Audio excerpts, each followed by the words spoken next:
of Misfits I ever said either. Good morning, Misfits. You are tuning into a special edition Misfit podcast.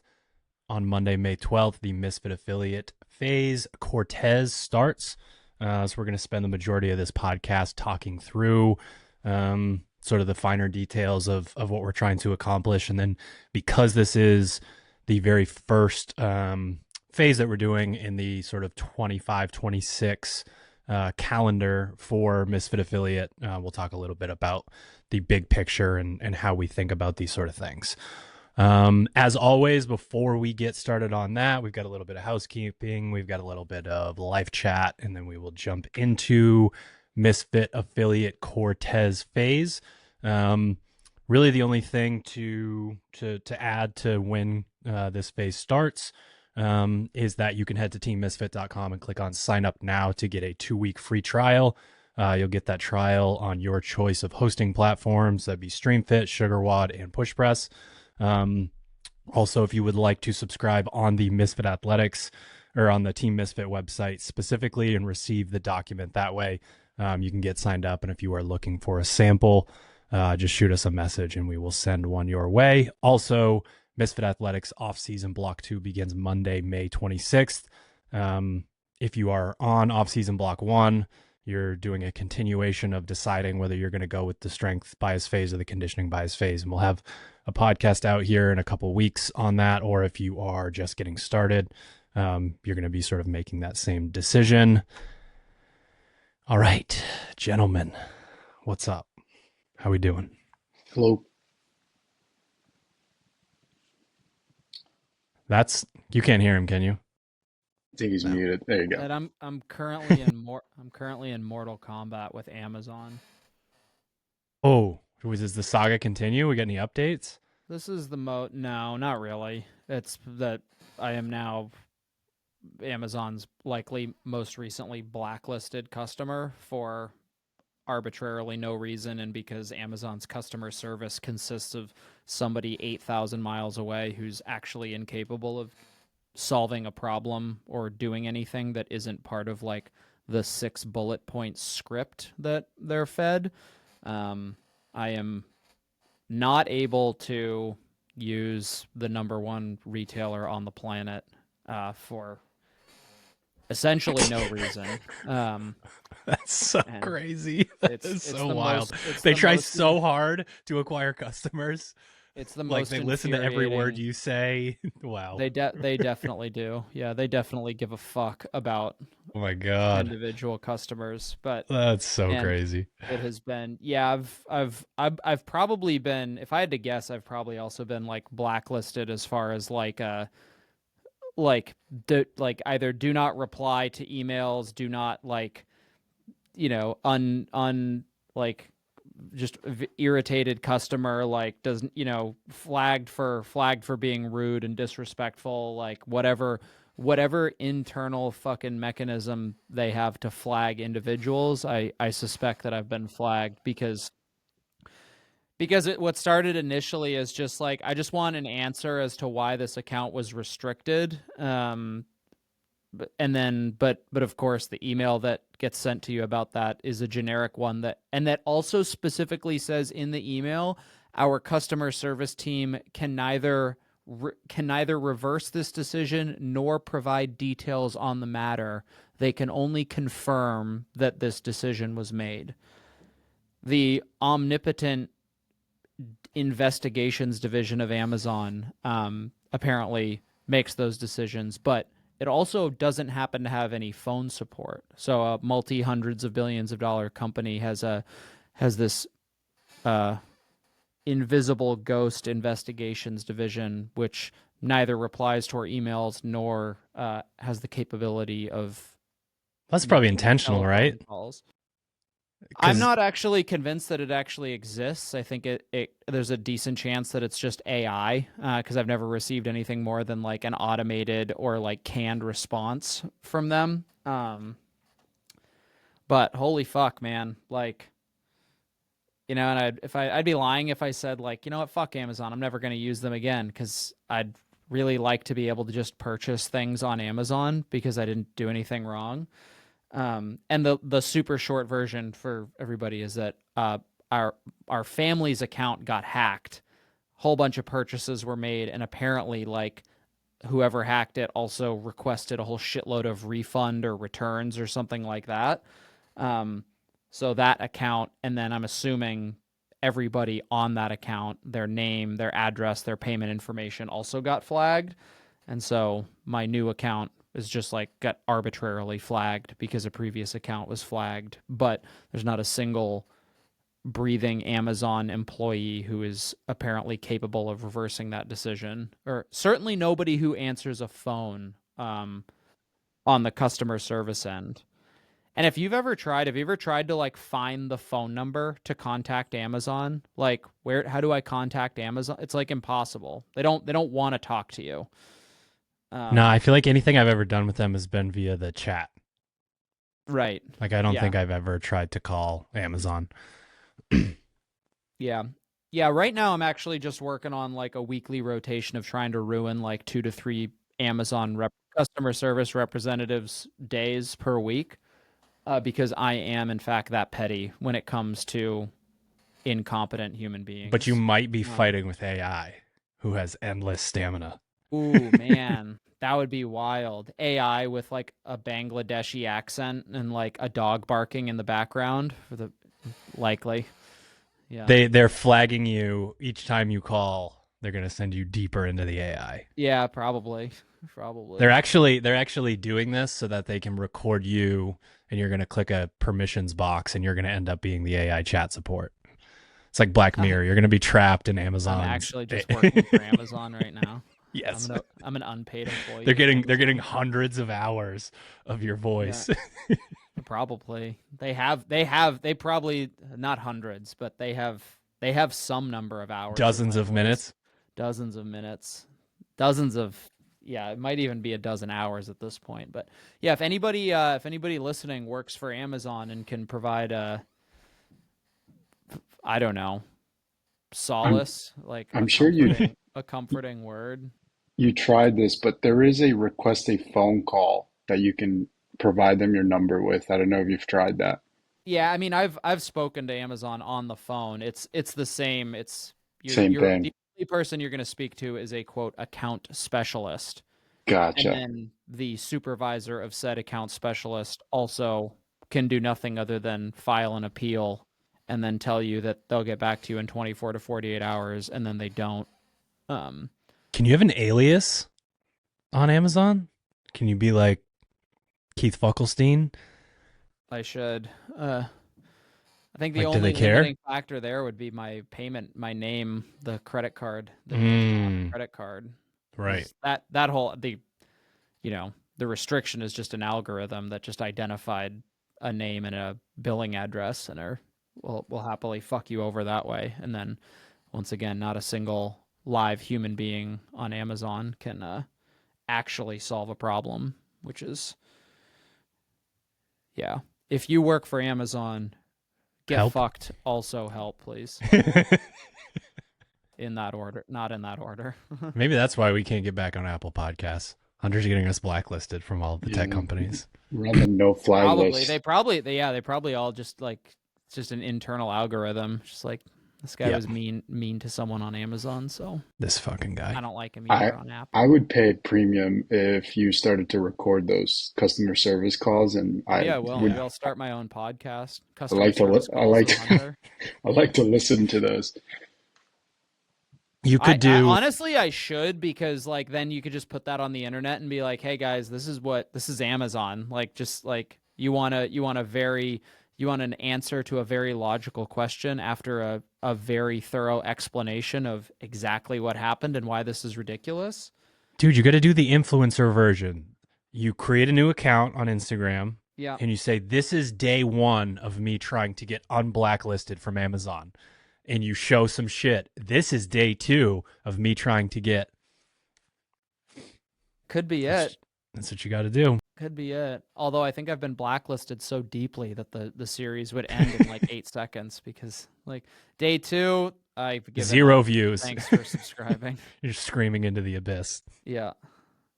That's what I'm doing. Yeah. On the internet, to Amazon, just screaming into the abyss. Man, yeah, those. Seb, you flights got suck. anything for us? I mean, just the travel stuff to Newark Airport. Not, I just don't want to do another 25-hour drive in less than a week. Um, it Listen, appears that, if you don't stop sending me Mookie Betts videos in Red Sox uniforms, maybe the universe is going to serve you up like a but this is, 7 day delay. but this There's a is where flag on Amazon. our brains differ. I sent that because I thought it was a cool like highlight clip of those guys just hanging out and having a good time. You For took the it as days, bro. I was jabbing, but I was not jabbing at all. But I just Well, thought you it was a never heart. know. I could be creating tension on the podcast for entertainment purposes. Who All knows? right, all right, Michael Jordan, I get it. I But made it yeah, up. dude,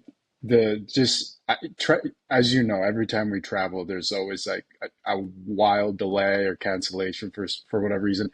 I'm just trying to get ahead of this. Like if I'm going to be stuck at the airport for 10 hours tomorrow before flying, I might as well drive and get there faster. That's all. Well, hopefully that's not the case. I'm chancing flying American again tomorrow to head to the World Fitness Project. And last time Hunter and I did that was a real fucking hoot.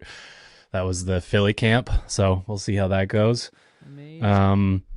So for life chat, I have, it's almost kind of like a few recommendations.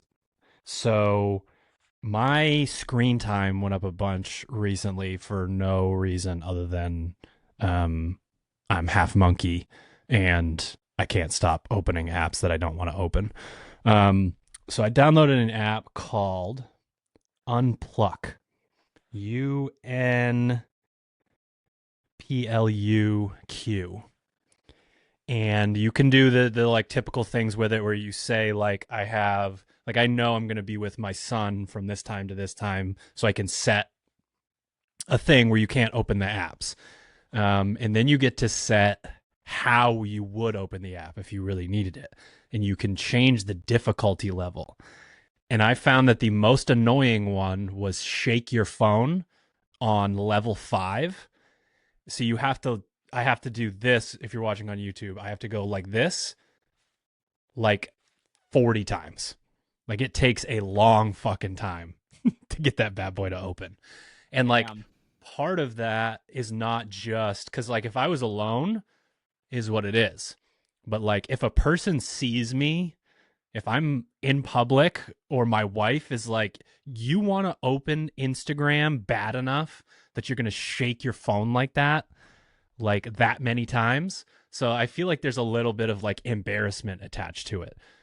So if you are stuck on the dopamine train and need to figure out how to help yourself without just deleting all of your apps and your social media accounts, I recommend trying that app. So far, so good on that.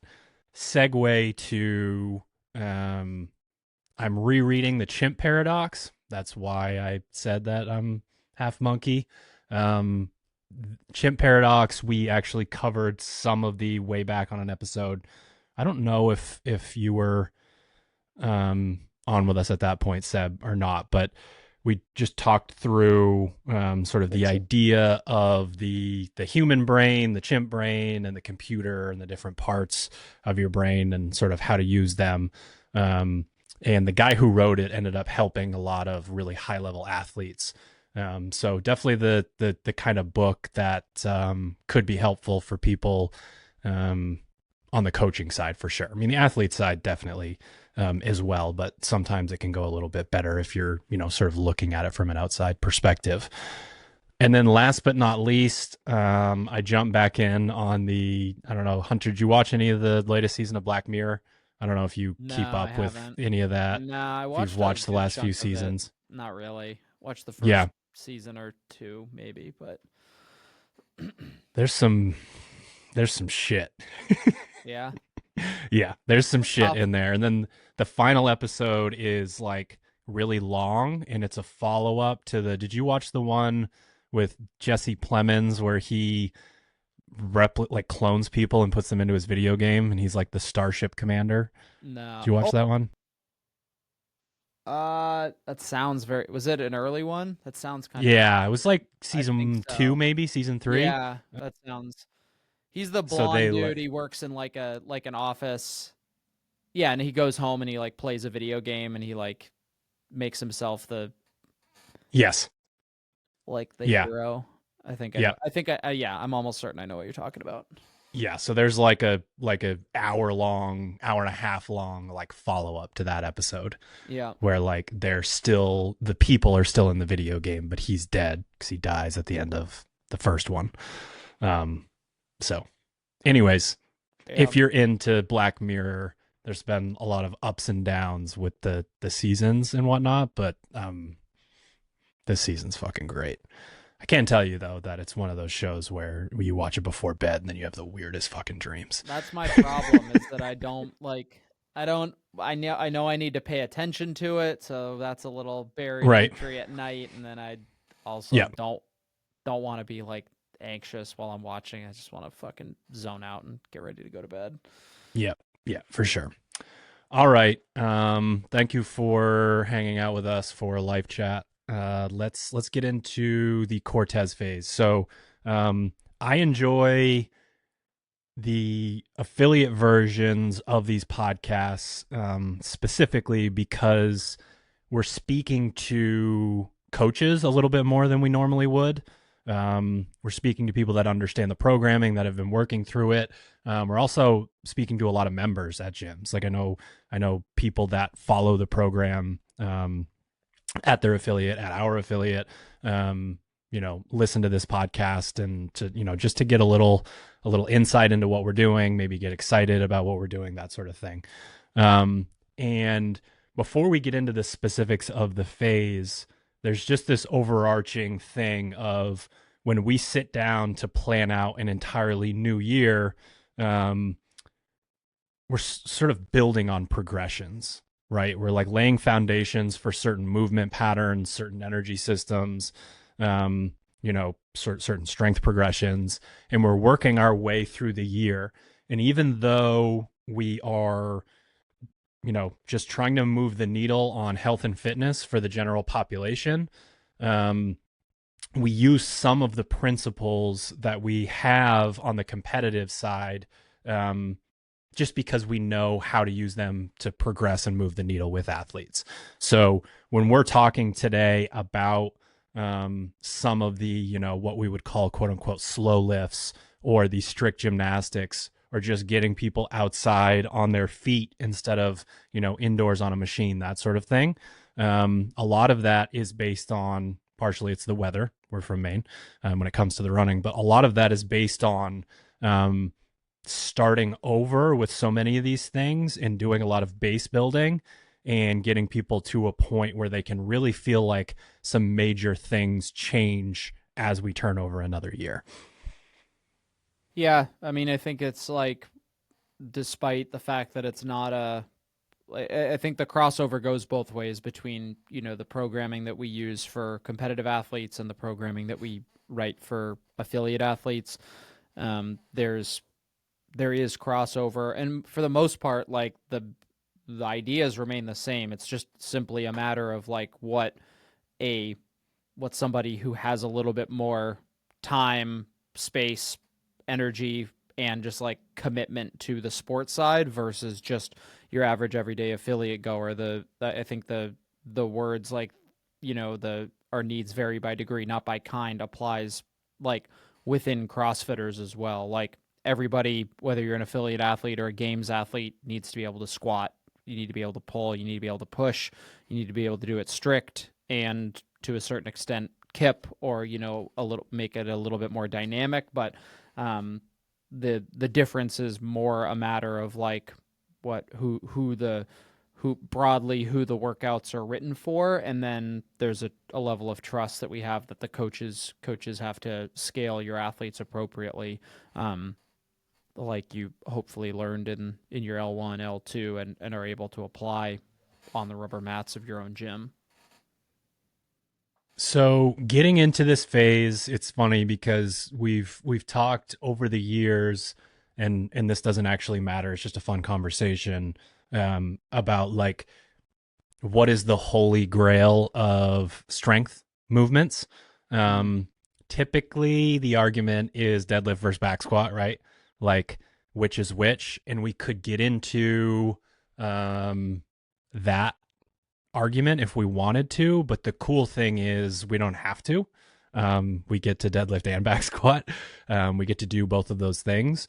And we start the year with the deadlift because there's what you can do to your midline, your posterior chain, to just kind of the back half, that back plane of your body, can make some very significant changes in your ability to squat safely, to squat with better technique, to sort of brace and do that. So we don't have to choose.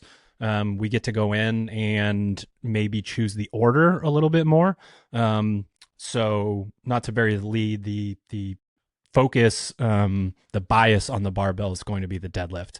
And the way that it works is something that we've kind of developed over time and have found the most success with, and really leans into that concept of GPP, is heavy day week 1 inside of a conditioning piece in week 2, back to a heavy day in week 3. And we're alternating back and forth between those things. And it's kind of funny because this is, to me, I don't know if you'd agree, Hunter, one of the like most prime examples of us making sure that what we do doesn't just work in theory. It works out there in the gym in terms of like the long-term success of the athlete. And this style produces more results across a year in terms of GPP than it does to separate everything all of the time and make it, we're just going to do the deadlift heavy every week and we're not going to put it into conditioning. Yeah, I mean, if I had to guess, it's like, well, it's just a slightly biased GPP, and that's what it is, right? Instead of a super structured, periodized lifting program, like the downside with that would be is if we deadlifted once a week, then we're not going to probably put that movement anywhere in a conditioning setting, right? We're probably not going to deadlift twice in a week, regardless of the stimulus, whether it's heavy or light. We're just like, there are so many movements and, things, other tools that we can use that we're probably just not going to be in a scenario where it's like, we do that once a year with the back squat. But for the rest of the time, it's important to kind of give athletes the opportunity to definitely lift heavy, do the lift as, as a traditional strength training movement, but then also like hopefully apply some of the, like hopefully we get athletes every once in a while when they have kind of a light bulb moment with a movement. A deadlift is occasionally one of them, and then they can go apply that into a conditioning setting, and all of a sudden the conditioning work feels a little bit better. They're able to go a little bit faster there. They improve their overall fitness, and then at some point in the future, all of a sudden their deadlift 1 rep max, when they get that random deadlift day, things go really well for them. I mean, we had a deadlift day. We're currently, as we record this, in the last week of the training phase, and there was a heavy deadlift day, and you get a random handful of athletes who PR their deadlift, even though it's not necessarily supposed to be a 1 rep max day, but athletes who just kind of grind away at and are consistent in the gym. I'd say that's by far the most important factor of, it doesn't matter as much which days you get into the gym, just that you get into the gym as many days as you can. I think just that style, the alternating back and forth, just gives athletes the chance to do both, and eventually they're going to see that the PR happen when it is like 1 rep max day. And even though that's a small element of fitness, the 1 rep max, it's nice for an athlete to be able to see. Proof of concept is right in your face. Exactly. Yeah. Yeah, the one thing that I'll say to coaches is like, when it comes to the deadlift, hey, let's get into a good position. Let's make sure that your arm angle is perpendicular to the floor. You get your knees out of the way, you push your hips through.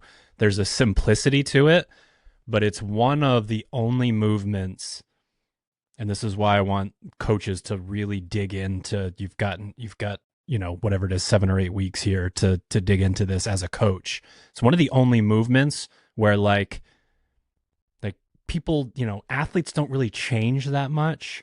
Like, I'm not a squatter. I just like, if an athlete's not a squatter, quote unquote, based on, body type, size, limb length, whatever, you have to put in an absurd amount of work to move the needle. The deadlift can go from, I don't get this doesn't make sense, to I get it. I've had competitive athletes go from like, the open workout is announced and it's got 100 deadlifts in it or something, or 90 deadlifts, and they're done. They're cooked. To like, oh, just get your knees out of the way and push your hips through.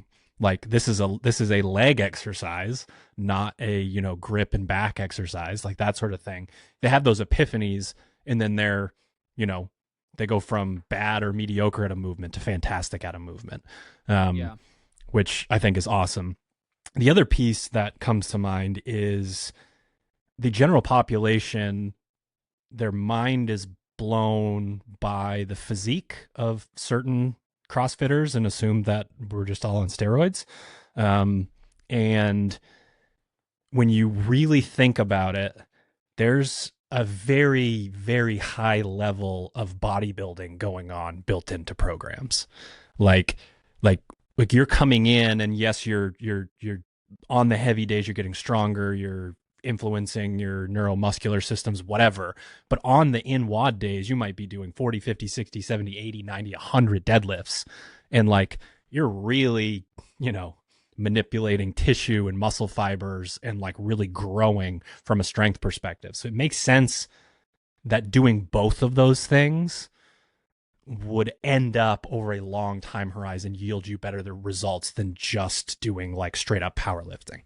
Yeah, I think if you're somebody who's predominantly interested in the lifting stuff, like CrossFit is the best accessory work you can do. Dude, right? It's like 100%. Assuming you're doing it correctly. So, yeah, I think the like put a bow on the point of the deadlift too. I think like and you were talking to coaches, like this is the deadlift, the benefit to the deadlift is hopefully somewhat obvious, that everybody needs to be able to do it. Everybody has to be able to pick something up safely off the ground.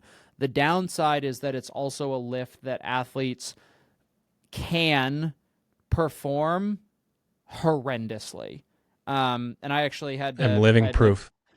Yeah, well, I had to stop my 5 p.m. class yesterday because it's a rowdy bunch. It's a great squad. It is a I'm young enough to move not that great and probably not pay the price for it right now.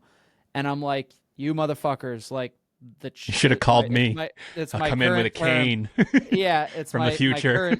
My current tagline is, it's the chickens will come home to roost. And I was explaining the subsequent class, my 6:30 class, a little bit less experienced.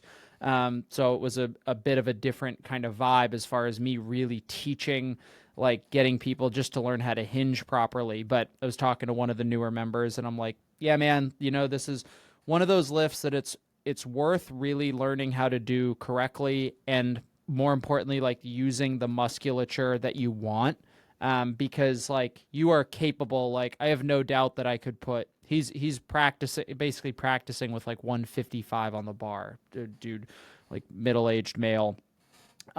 He's physically capable of deadlifting a hell of a lot more, but I'm like, and I'm not arguing with him because he's new. He's happy to just learn how to do it correctly. But I'm saying like, yeah, there's a lot of younger kids who like are really just want to sling, basically, right? I just want to put as much weight on the bar and I can lift, and that's that's great. There's value to that, and provided it's not like atrocious, which it wasn't, but it is a very common theme to hear people like, I don't use my glutes or my hamstrings, and I'm explaining, most athletes are super underdeveloped there because just like the nature of life, which is I sit down for the most of the day. My glutes and my hamstrings, all the tissues get matted down and tacked down, and it's you're essentially asleep. And then you come into the gym and we're trying to recruit those muscles that are largely just completely shut off for people. So, and then, even if you can get them activated, get them warm, there's the ego. The next hurdle is the ego element of saying like, hey, well, like, let's only lift what you're capable of lifting correctly. So it just be, that's kind of just like not a word of caution, but just a call to coaches to like, remember, like, the point here is to teach athletes how to like lift in the gym safely so that they can go out into the real world and then also do that without getting injured. The goal is not, let me put, a number that's 30 digits higher than it should be on a whiteboard, but I'm walking out of here, with a cane, basically. And the deadlift just has that capability. It can make you really fucking strong, or it can injure you. And you could make that argument with every single thing that we do, whether it's CrossFit or not.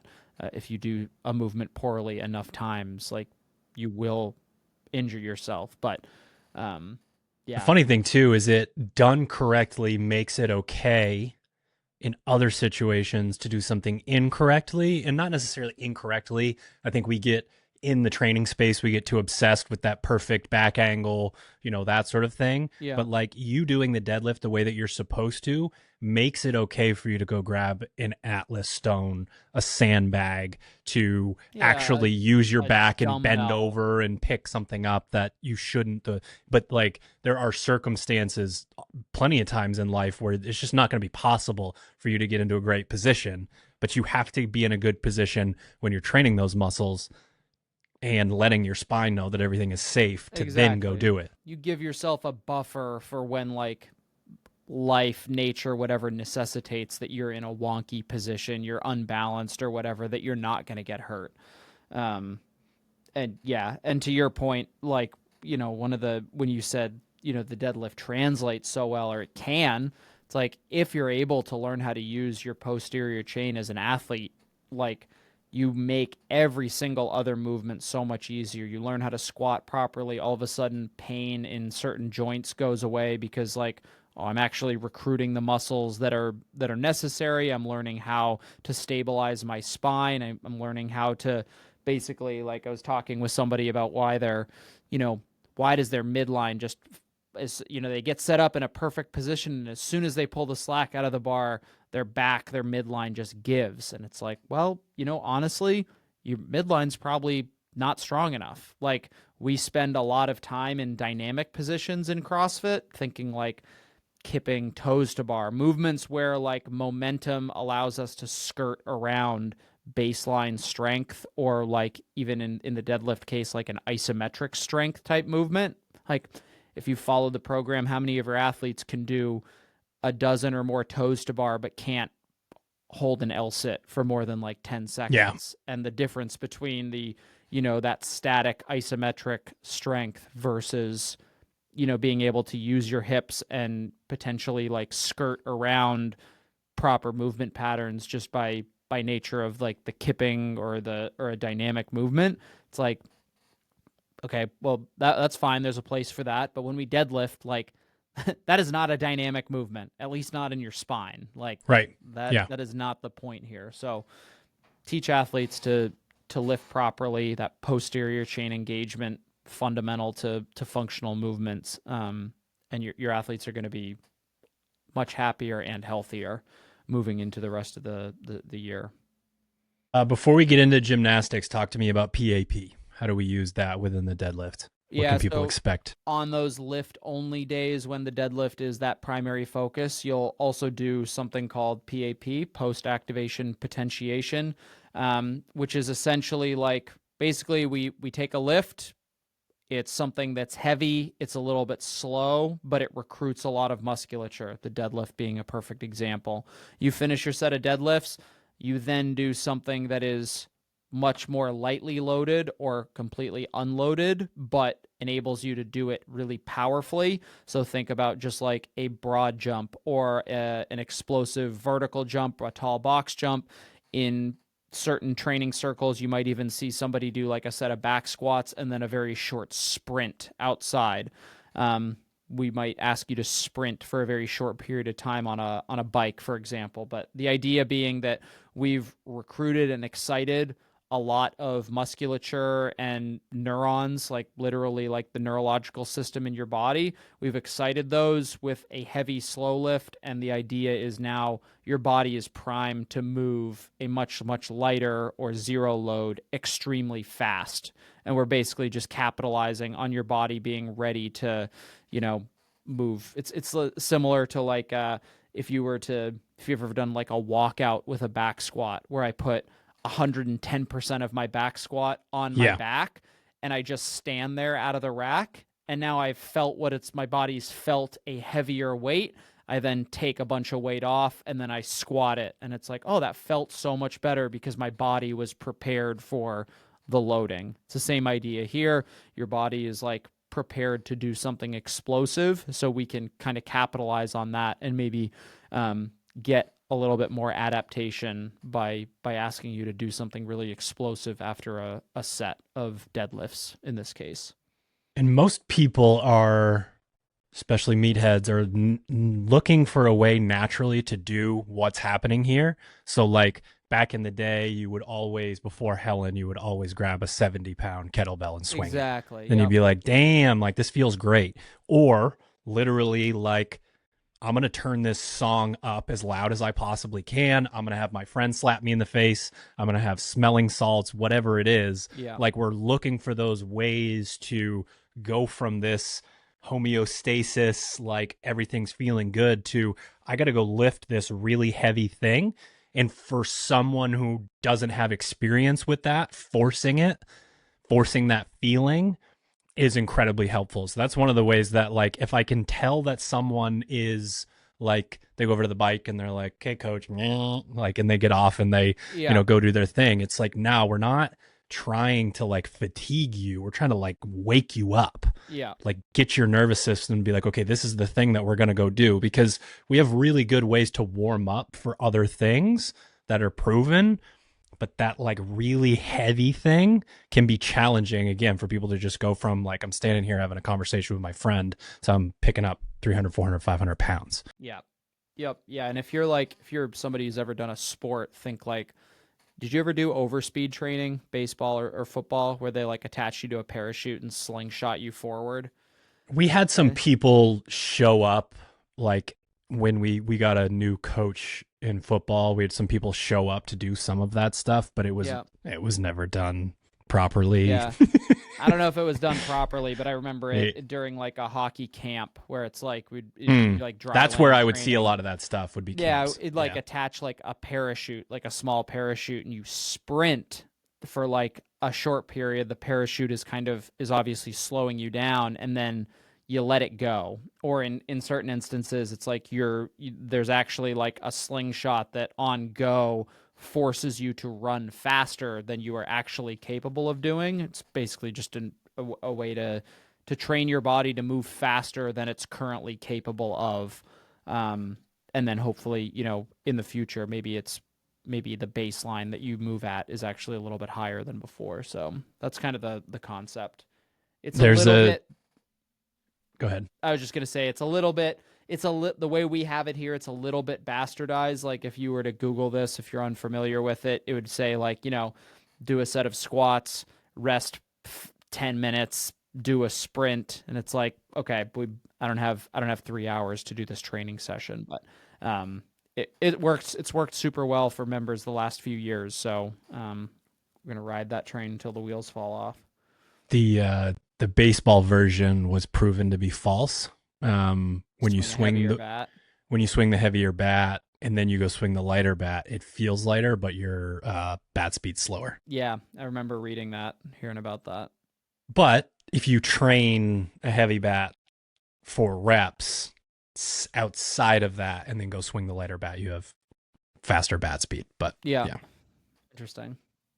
Okay, gymnastics focus. This is probably the most clear and concise, like back to basics. This is how we can get someone who's really good at pushing and pulling gymnastics to level up, and how we can get someone from man, I'd really love to just be able to do a toes to bar or a push up or handstand push up or chin over bar pull up workout RX.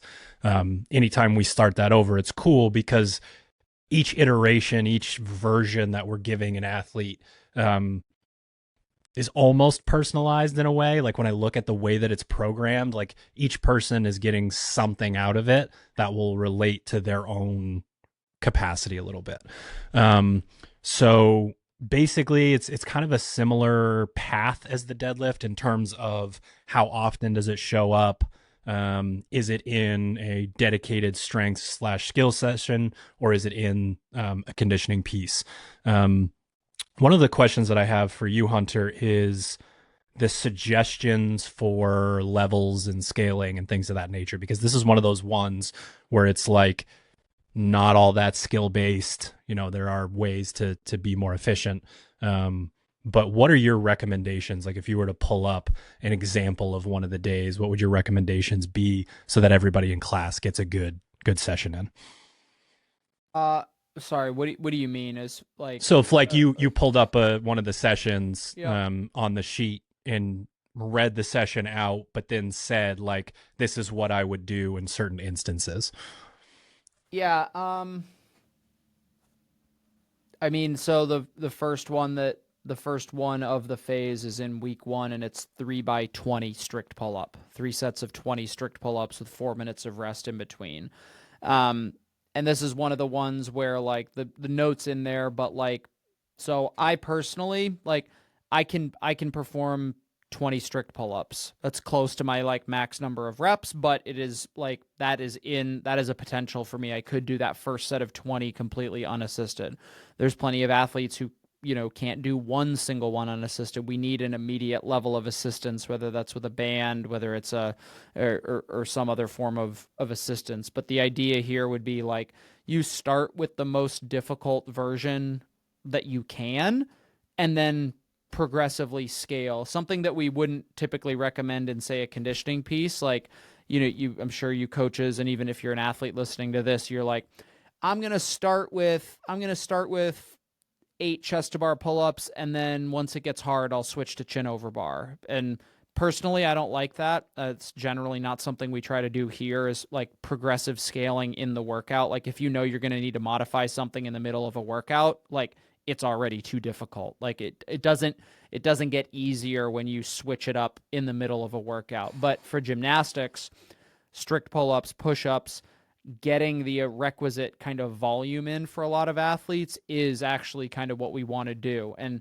the session could be totally fine as 3 sets of 20 where every single athlete, regardless of your ability, uses a band or some form of assistance. But in this instance, we're just asking athletes to like start with the hardest version you can and progressively scale. You could also think of it as almost like a drop set for a body weight movement. I think people tend to think about a body weight movement as being like unweighted. And it is in the sense that there's not an external load, but like your body provides the loading. And if you can only perform one single strict pull-up, you can think about that as like, that's your 1 rep max pull-up, is one single body weight pull-up. And if we were going to write a progression to improve that, if that were a back squat, well, you wouldn't just go do your 1 rep max back squat once or twice a week until it went up. We would do percentage work, right? We would do 60, Yep. 70, 80, 90%. We need to think about body weight gymnastics in a similar vein where it's like, okay, the goal isn't necessarily to load the body weight movement. It's to increase our capacity for repetitions or for volume in those specific movements. And with body weight stuff, I think that also just provides a really good avenue for coaches to talk to athletes about things like nutrition, because quite bluntly, like your body mass is the limiting factor in body weight movements. And like, no matter how many strict pull-ups you do, if you're 30 pounds heavier than you need to be, you're carrying around 10, 20 extra percent body fat, like no amount of strength building is going to be correlate to, or, equivalent to improving your nutrition and therefore your body composition, body fat percentage, that sort of thing. Right. The good thing too is there's obviously the rare case of like, you know, I don't want to call anyone out, but like a, you know, a marathon runner comes into the gym and they're like, nee! Like they can't pull themselves up over the Sure, bar yeah. because they've torched their muscle tissue. The like technical aspect of what Hunter's talking about in relation to like a drop set to percentage based stuff is when you are not doing the strict version, when you're not able to do that, you're not able to make the neuromuscular adaptation of someone who hops up and does 10 plus reps. And there's really only two ways that we're going to move the needle. We're going to have the neuromuscular adaptation. So like the far end of that would be Hunter puts a 25-pound dumbbell between his feet and knocks out a bunch of reps. There's going to have an effect on your nervous system. The other way is just good old fashioned, like manipulate muscle tissue. And if we're going to do that in a class setting, drop sets can be one of the best ways to do it because we're not going to say 5 minutes rest between every single time you go to do this thing, right? It's just not going to fit within the class. Yeah. So the drop set allows us to go through and manipulate the muscle fibers and the muscle tissues in a shorter period of time. And you know, those are the two ways to get stronger. And we have both options depending on where you're at in that progression. Yeah. We worked pretty hard to make the gymnastics elements in this phase. Like, again, you'll either see some stuff in a workout, like week 2 has, you know, bar muscle ups in a Metcon and some strict handstand push-ups in a Metcon. And that's kind of how we classify the strict pulling and pushing days for that week. I know the bar muscle up's not strict, but trying to mix in pulling and pushing. There's a lot of like max rep looking at week 3, max rep seated dumbbell strict pressing. So you're going to see a lot of different formats of pressing inverted barbell row. So making sure that we're pulling and pushing in different planes as well, which is really just important for like, obviously for strength development, but also for like joint health as well. All right, everyone's favorite part of the podcast, our conditioning bias. So this phase, talk about burying the lead. This phase is called Cortez. Cortez is the model of Nike shoe that Forrest Gump wears when he decides to go a running. He fucking takes off in his plaid shirt and his khakis, and then eventually Seb and I were looking at some, you know, for like marketing inspiration. That cardigan that he's wearing towards the end is wild. Like he's running across the country in these like tiny little red running shorts and like a yellowish sweater, if I remember correctly. But we are biasing running. Yeah, we got to take a look at this. We'll got to pause. We got to pause for a fit check. Go ahead, Seb. Waiting for the ad to stop playing real quick before I play it for you guys. Give me 1 sec. What, did you cancel your YouTube Premium? What's going on here? No, it's logged in as my personal email. So damn. By the way, YouTube Premium's the best. Definitely worth it. Worth the investment. Talking with a friend who said he got like the free trial for travel, and he's like, don't get the free trial because you'll never go back. You can't go back. Yeah. Like just the idea that you can't close your phone and keep listening to something. There's a ton of good content on there that's not considered a podcast. So you can't download it as a podcast, but you can definitely just click on it and listen to it when you're doing whatever. Yes. Look at that sweater, guy.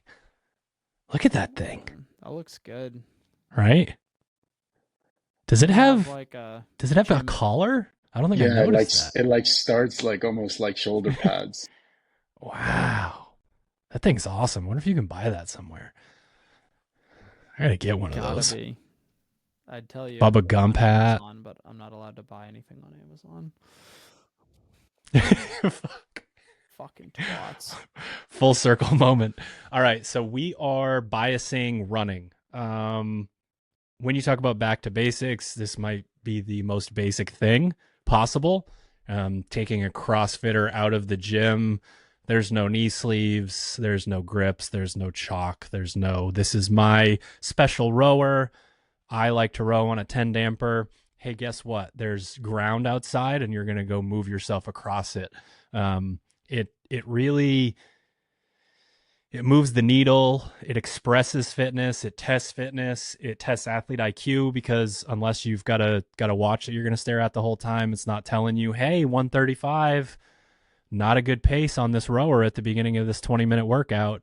People are out there cooking at a 5:30 mile. Yeah, I see it when I leave in the 5 p.m. class, busts out the door and I'm in the parking lot. I'm like, that's a bold move, Cotton.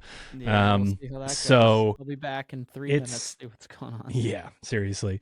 So it's just like, I would consider, if we're talking about Holy Grail, that's up there. That's way up there. It might be at the tippy top. Yeah, we recently had a couple of our resident physical therapists, just members who are also PTs, and they have a lot of experience with working with runners specifically. They both have experience competing in like distance running. One of them was like borderline semi-professional distance runner, and his wife is a like collegiate Division I sprinter. And they came in, they did a little bit of they did some education stuff. We tried to set them up at the kind of early spring before like we got running, but the goal was to kind of like teach members, like, one, running should not be like pretty much every movement we do here, like the movement should not be painful. And if it is painful, there's, you're not allergic to the movement. You're probably moving incorrectly. More than likely you've got some residual, whether it's an injury, maybe just tissues that are tight or junky and are just like referring pain elsewhere, or you just like people, we even, and I'm guilty of this too. It's like you send athletes on a 400-meter warm-up run and we're not like heavily evaluating technique. Like Right. I don't think there's a single CrossFit coach on the planet besides maybe Chris Hinshaw who looks at, an athlete's gait as closely as they look at, an athlete. I only look at it if it's midline. bad. Right. Yeah. I'm not trying to refine it. Right. And we don't even know what necessarily to do with that. It's like someone's got a weird fucking running gait. It's like, stop that. Like, you're making me uncomfortable. I don't know what you're doing. I don't like it. But like, we know how to correct a midline fault in a deadlift, but in running, it's kind of like, well, that's just kind of how that person runs. And there's a little bit of truth to that, but also like there is a technical aspect to running. There is this idea that like, well, it's like my back starts to hurt after a mile of running. It's like, okay, well, then what we know is that you're doing something wrong, and just like the maximum amount of time your body has before it starts to break down and get tight or refer pain into your low back is 1 mile. So it's like, in the same way that you wouldn't ask an athlete to back squat 90% of their 1 rep max and expect them to do 10 reps with it. It's like, okay, maybe 1 mile, a 1 mile run is your equivalent of a 5 rep max, and you're not ready for the 10 rep max weight until we can like improve some mechanical efficiencies in running, or, strengthen supporting muscles, or teach you how to run properly. Again, we talked a lot with them about, heel strike versus a toe strike, like what muscles need to be strong. Like your hips play a huge role in your ability to stabilize your pelvis. And like, if you don't think about your midline and your posture at all while you run, it's like, no wonder like things start to hurt after a certain period of time of running. And it's like, we need to stop thinking about running as like, I'm a CrossFitter, I don't do that, or like I can only run this far before it starts to hurt. It's like, no, we don't do that with like a dead. If it's like, if your back starts to hurt with a deadlift, we take some weight off, we learn how to do it correctly, and then we continue to deadlift, barring, something, an extenuating circumstance. And I think CrossFitters and CrossFit coaches need to have a similar mentality with running, because it is a super useful movement. It's arguably the most functional movement that human beings do. It's not a CrossFit movement. Like, if you're a human being, like, you need to be able to run. And there's, this being the time of year for us up in Maine that's accessible. It also just kind of makes sense to start the training year off with, again, like deadlift, run, pull up, push up, like not too much more functional of a list from No. like a foundational physical capacity perspective than those couple movements right there. It's funny because I like try to watch people run and figure out why there are these like batches of people that look like, whether they're fit or not, how fast they're running. This person can run, this person, I'm not sure exactly what that is. I don't know if I would call it running. Yeah. And I think part of it is whether you sprinted or not when you were younger, and not from the like aspect of like NARPs and like athletes and all of that, but just because some people who run look like they think that if they're picking their knees up in the air, that that's going to propel them forward. And like high knees is a thing. You can do that. You can literally just like march in place and do that. And sometimes it's like there's so much leg drive and so much pulling when you're sprinting that you sort of realize that like, yeah, the knees are going to go a little bit lower, and like the amount of hip versus hamstring is going to change, but I kind of got to be leaning forward a little bit, you know, with some decent posture and pushing and pulling myself forward. Yeah. As opposed to like, cause you see this, and part of it to me is this like amount of energy that gets slammed into the ground and then picked back up. Right. It's not like you want, like when you watch, I think baseball's one of the best sports to watch for this, because you get that side view of them, like especially on like a double or a triple, where you can really watch them running, and they look like the really good athletes look like Roadrunner. Their foot looks like it's going in a circle the whole time. And like I see it the most when I'm watching people run down the road. You know what I mean? Because you just see someone, they're like, hey, you know what? Like, shit's not going well for me. I better, like, I don't want to die when I'm, 60. So I'm going to start running down the road every day. And it's good for you, but I'm not, can we talk? Do you have 5 minutes to talk about my Lord and Savior pushing and pulling into the ground? You know what I mean? Like, your hamstrings? Yeah, you see some wild shit. So, yeah, what is a coach going to do? So my main questions here are, what can we do to, introduce some of this stuff? And then the elephant in the room with running is it requires a level of rehab and prehab that a lot of other movements don't, to be able to do it, 1.5, 2 times a week. Yeah. I mean, as far as like, so there are plenty of athletes for whom like the prescribed running volume might be too much. And what we have to remember is like a lot of times the goal is not necessarily like the exact movement, but a time domain or a stimulus. So, for example, let's see if I can find like an easier one that's just rounds for time here. Okay, 4 minutes by 4, a 400-meter run, some farmer's step-ups, and then max handstand push-ups in the remaining time. So one single run at the front end of this workout 4 times, which means a mile of total running, 4 by 400. You've got an athlete for whom like, hey, 400 meters is a lot. Like, what do I do? Well, we've got a couple options. We can say like, or maybe like a cumulative mile of running. That's more running than I've ever done in my life. And like, I don't think that I can do that. It's like, okay, well, we can do a couple things. We can just run 300 meters each time. And if the athlete is slow, then like they're going to finish that 300 in the same time a quote normal athlete takes to finish 400. Yep. We don't need to modify anything. Maybe I'm an athlete, or maybe you've got an athlete who is they're just getting reintroduced. So option 1 is just obviously to reduce the distance for that more deconditioned athlete. Could also that should happen more often than it does at the affiliate level. I'm gonna put that out there for sure. Especially for athletes who just like, their main goal is to complete the run, which probably means they're not focusing all that heavily on their foot strike and their body positioning. Right. So they are putting somewhat of a beating on their joints, even though we want them running. So like modifying distance, especially for deconditioned athletes, is by far preferred to just sitting them on a bike, like full swap. Another version of that is like, maybe you've got athletes. We've got a handful of women at the gym who are recently pregnant or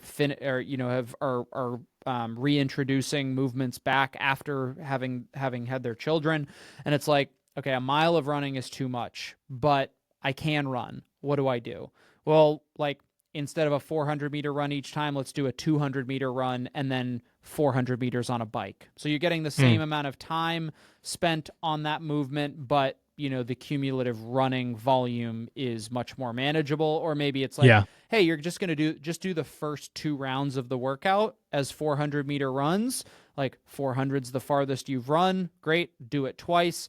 The last 2 rounds of the workout, you're actually just going to we'll just put you on a bike for that. So we're able to reintroduce a volume of running without necessarily going straight to like what's written, especially if it's not appropriate. So those are probably the 2 main ways that I would scale running. But like, I got one challenge for people when it comes to this. The C2 bike is an extremely poor scale it's my movement swap for running.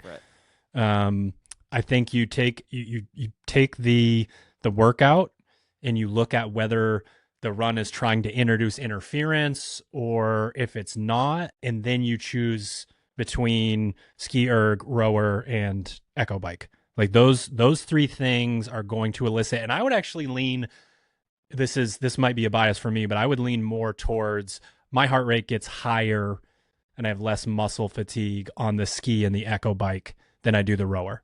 I have a little bit more like localized muscle fatigue that would affect, say, my toes to bar, my pull-ups, like that sort of thing.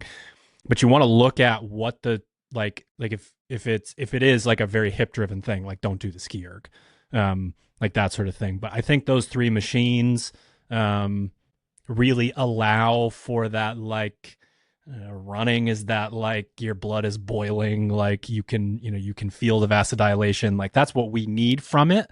And the C2 bike is an amazing machine, but it's not surprising that it's swapped in for certain things, because if you back off just a little bit, it's not heavy breathing or leg fatigue. So I would just put that out there as like try to stay away from that. It's a great tool, but it needs to be used properly. Yeah. My primary preferred machine alternative is the Echo or Assault bike. I think Same. It gives the right, it's the right combination of especially the leg Echo fatigue, but breathing as well. I think the C2 bike is, I think it's used incorrectly by most affiliate level athletes, and mostly because it's easy and it's fun. It's like, what do you mean I can sit down and just use the weight of my legs and turn the resistance down as far as I can, and I'm still getting it done? It's like, especially if it's distance. And distance, yeah. Fuck them up and do a calorie conversion, and then they might not hate it, but they'll hit their score. Yeah, yeah. No, I definitely prefer. That's a really good point. The Assault bike is by far the preferred running alternative, just because I think it's the most similar feel you can get. So, yeah, I Agreed. think that's just a call to coaches to like the scaling for running is not running. It's like, okay, if someone is legitimately in need of modification, like let's get them running the most that they are capable of doing so safely, but disliking running, not liking running, not being good at running are all wonderful excuses for me to tell you to piss off and go run. So agreed. Yeah. So what do you do? I get a little obsessive with things like running warm-ups and running cool-downs for myself. Yep. And I think an athlete's sort of aftermath in running and then what they need before varies quite a bit. So like at the affiliate level, it's like one person, rolling their arch with a lacrosse ball versus another person whose Achilles is pinned down that really needs to floss versus the person who needs to do like foam rolling on their calves. Like, is it a plethora? I am literally asking, like, I don't even like, answer. Like, what do you do in those instances? For the most part, like, activation type stuff is like kind of where we lean most heavily. One of the things that I sent my coaches like kind of an unofficial, like the Misfit unofficial running warm up, but it started off with like one of the biggest things we learned from our PT running kind of gurus is the big toe joint is like wildly important as far as like your ability to flex. So if you were to like kind of put your both feet, try to visualize this, put both feet together with like on when you're like on the balls of your toes, like you're on your big toe, and then try to drop your knees to the ground. And like basically you're just basically bending that big toe back as far as it goes. But the less range of motion that you have in that toe joint, the more likely you are to defer to like internal rotation of the hip, for example. So if that toe isn't able to like flex as you kind of like, when you're running, you kind of roll off your toes. If that joint doesn't bend far enough, your body will compensate. And in order for it to find like forward range of motion, you're going to like, for a lot of athletes, it's, well, I'm just going to let my knee cave in. Like I'm going to find that range of motion.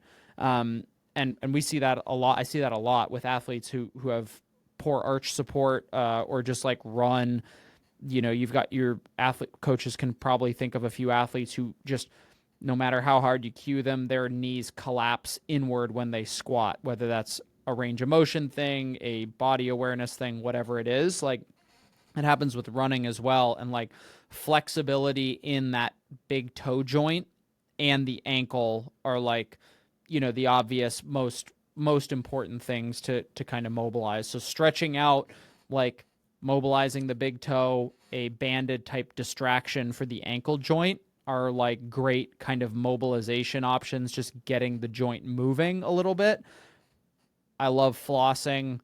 It gives me aids every time I try to get a group of more than like 2 athletes to try to floss, because it takes 6 hours, takes athletes like 4 hours to roll up a floss band and do it. But it is an excellent technique for especially if you've got really junky tissue, that's just kind of like you alluded to, like an Achilles that's really tight, or you don't have very good range of motion in your calf, your Achilles tendon, your ankle to begin with.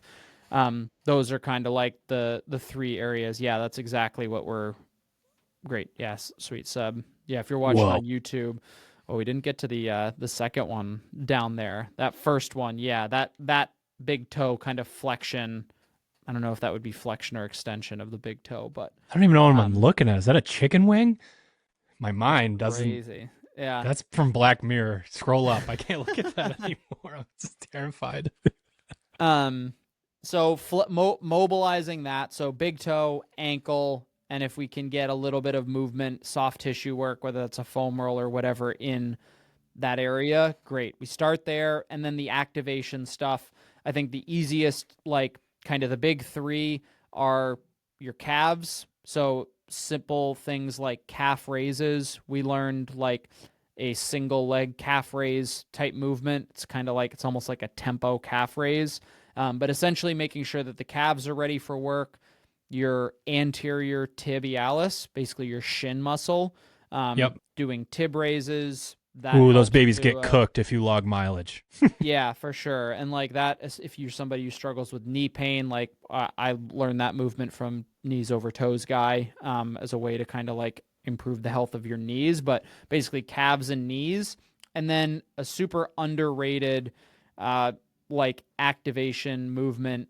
Actually, I got 2 more. So calves and tibs, think about that as one thing, but hips, specifically like glutes, and your even more specifically outer glutes, like your glute medius, those side hip muscles are never heard of her. Hugely responsible for stabilizing the hips. So again, you get an athlete who complains about low back pain, their hips get tight, whatever it is, like odds are that those muscles are not supporting the pelvis in the way that they should as they're running, even though they're lateral muscles and you're moving generally like in the frontal plane, just forward and backward. those stabilizers are hugely important. And then in the similar vein, like actual core activation, whether that's simple like hollow rocks, dead bugs, like hanging strict knee raises, that sort of thing. But making sure that athletes understand like there's musculature in your core and your hips that connect down into your legs and whatnot. And just making sure that that stuff is like warmed up and ready to go. Those are kind of the mobilization and activation checkpoints I'm trying to get athletes to do. I'll tell people to kick off their shoes, kick off their shoes, and do that big toe stretch while I'm briefing at the whiteboard. Maybe it's a day where I'm going to say, hey, grab a lacrosse ball, take your shoes off, and just mash the shit out of the bottom of your feet. Yeah. That might be another one. Those are great to do like at the whiteboard while you're briefing, because it kind of takes time, and like, you want to get it done, but you don't want to like, you got to pick and choose what stuff you're incorporating into the hour. So I'll do that. The activation stuff usually goes by pretty quick, and then athletes are more ready than they were 10 minutes ago to run and put those joints and musculature through some paces. Right. And that other stuff that I talked about, we're making a concerted effort at the gym here to have the cool down culture, really sort of, be a thing. And those other things that I'm talking about come into play more post workout, and then come into play more. Let's say we're running twice in 1 week and the athlete comes in and they can feel that might be when an athlete would want to floss, roll the arches, do something preceding the activation stuff. Yeah. And the flossing, if you're not sure, I would just Google or go to YouTube and look in Kelly Starrett, like Achilles floss, calf floss, something like that. That can be really good. And if you're somebody who is a runner who has spent a lot of time running, odds are like your lower legs are tight and those tissues are really like matted down and glued together, and flossing's an excellent way. That's one of those things that hopefully we have time to do like one leg in class within the 1 hour block, and then like athletes feel a lot better afterward and they just do the other leg. But voodoo flossing the calf for Achilles pain. I think he's got a handful of videos up there, but those floss bands are seriously magical if you don't have any at your gym. They're seriously magical until you're at 5 p.m. class with 6,000 people. Yeah, trying to get 20 people to roll up a floss band in less than 5 minutes. I would say more frequent than 1 out of 25 times the floss band unrolls before I'm done. Therefore, how many people within your class are going to roll that thing up 75% and drop it? Listen, I've been like, pre-rolled. If I just roll up the bands for them, there's no way they'll fuck this up. And then it's like, I can see somebody pick it up and drop it. Pick it up and drop it like immediately. Okay, fuck me. Like or start to roll it and then it comes unwrapped and then they like, well, like I'm already halfway done here. So then they just grab and like wrap, and now this is taking like 8 times as long. And I'm like, my brain is shutting down. I just tell everybody to take the floss band off and go run a mile. I need some me time after watching you all try to floss. Yeah, or run to the bowling alley and back. I'll see you in a bit. Yeah. Go touch Hannaford. All right. I'll go first on final thoughts here, and it's based on sort of 2 intersecting ideas. So one would be, I've had the opportunity to talk with a few Misfit affiliate, either affiliate owners, head coaches, whoever's sort of in charge of subscribing to the programming and disseminating ideas and things like that recently, and would love to get on a call with anyone that's listening. Just email me, coach@misfitathletics.com, and I'll send you the Calendly link that I've sent out to other coaches. But really in those conversations, talking to people about this idea of culture being top down, and that relates very heavily to programming as well. So the first step in that process would be listening to this podcast. Listen to the podcast, go through all of these things, get the concepts, get the ideas, and then from there, it's about arming your staff with very similar information. And that can be done at a higher level. Like, hey, you guys also listen to this podcast. It can be done on a daily level, you know, weekly programming meeting, whatever works best for your gym. But if you understand the concepts and what we're trying to accomplish here, and your staff does, and then certain members, you know, might also listen to this podcast or want to have those conversations, when the understanding of all of this stuff comes together, you get a higher level of buy-in, and then you get more return on investment for the actual workout itself. Because like at baseline, words on a page can't make anyone fitter. Then it's, okay, you can do this, but if you're not into it, or you don't believe in it, or you're not putting a certain level of effort into it, then that's not going to be as good as, you know, again, creating that culture. So just think about it from that perspective. And I'm bringing it up because we are restarting. This is a new opportunity for you to set a baseline of how somebody picks something up off the floor, moves their body through space and running, does strict pulling, understands how to use their back in strict pulling, understands how to brace their body when they go to do strict pressing, you know, so that they're not sort of fighting against themselves. And all of that stuff will translate so well as we add the next podcast, the next phase, that sort of thing. But the buy-in has to start at this point. Like there's, again, just that level of responsibility. I'm an affiliate owner. I'm the head coach. I'm on a staff and we're following this programming. How do we make it as good as possible versus just, oh, I've heard good things about these guys. Click subscribe and like, here, members, here's this thing that these other people wrote. Hope you like it. I don't know. Congratulations. Yeah, I think my my final thoughts on this one is that like this is both for coaches and athletes potentially listening to this. Like hopefully the reason that you pay way more for a monthly gym membership than you could if you were going to Planet Fitness is because you have somebody who is teaching you how to do a movement correctly, because otherwise you would just pay $10 a month for a program online and then go do it on your own. So if you're going to pay somebody to learn how to do something correctly, and if you are going to be in the business of teaching somebody how to do something correctly, like what we're trying to do here is to make humans that are happy, healthy, and able to be that way for a very long period of time.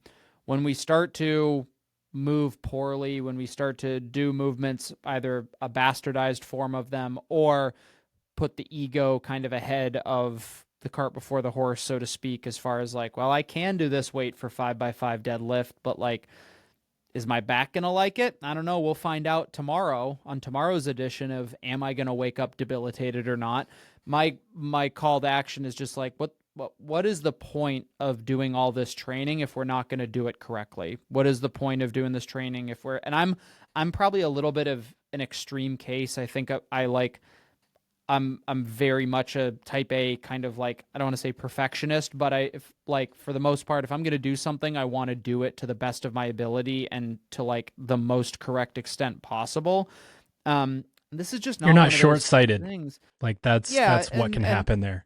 That's fair too. And like, and I've done it for a long enough time, and I've practiced, spent a lot of time practicing this sort of thing. But for athletes who are like really kind of drink the Kool-Aid, we got to remember to kind of like pull the reins back on them a little bit sometimes and remind folks that like the purpose of what you're doing here is to set a foundation for like a healthy body 5, 10, 20, 40 years from now. And by kind of placing the ego ahead and saying like, well, I'm going to do this like 60% correctly and, move on with my day. It's like, again, my question is like, what's the point? Like, why not do this exceptionally well? Why not, as a coach, tell the athlete, hey man, like take the weight off the bar. Like you're doing this incorrectly. Like you're going to get injured. If it's not today, it's eventually. And like, why would we like, what is so important about that weight right this minute that we can't just like do a little bit less of it and do it perfectly? So, this is kind of the time of year to try to instill that sort of mindset into athletes that you should be more proud of the quality of movement that you come into the gym and demonstrate than you should be about the score that gets put on the whiteboard, because your quality of movement, that sticks with you for, well, as long as you have your body, and the score on the whiteboard lasts until it gets erased like 5 to 6 days from now. So you pick which one's more important. I'll I know which one is for myself and hopefully for the members at Misfit Gym Portland, but that'll be my kind of closing thoughts as we start a new training season. So we're a lot of this, we're speaking to people who are already subscribed to the program. People who are not subscribed to the program yet, that are listening to this as a bit of an audition to see if you think that this would fit for your affiliate. You will notice when you get your 2-week free trial that we've got what I consider to be some kind of retention tools, some extras built in there. So there's a competitor extra every day. Keep the community whole, keep the community together. Don't have that open gym culture of I follow this, I follow that. Give them a sort of structured, here's the 1-hour class. If you want more, we've got it for you. And then we've also got our engine class, which you can choose to run an actual engine class like we do at our gym here. A lot of people fits really well on the weekend. People want to come in and get a nice long sweat in, potentially have a little bit more, sort of time to do that. Or it can be sort of built in the same way that you do the competitor extra. Hey guys, if you want to work on your engine, we have a really structured program that flows well with everything else. So yeah, Cortez Phase starts Monday, May 12th. teammisfit.com. Click sign up now. You can get a 2-week free trial on StreamFit, SugarWOD, or Push Press. If you would like a sample of what the programming looks like when you get it from teammisfit.com directly, contact us and we'll send one your way. I want to give one thing real quick to the engine program, because this is something that I don't want to say I've been asked about, or folks have mentioned it. High rocks is becoming a pretty popular thing. The engine program is, well, one, a lot of those workouts look like high rocks workouts to begin with, but Chris has programmed for this first, the Cortez Phase. The first of the 3 engine days per week is actually a high rocks day. So that comes free with the engine program is included with the subscription to the affiliate program.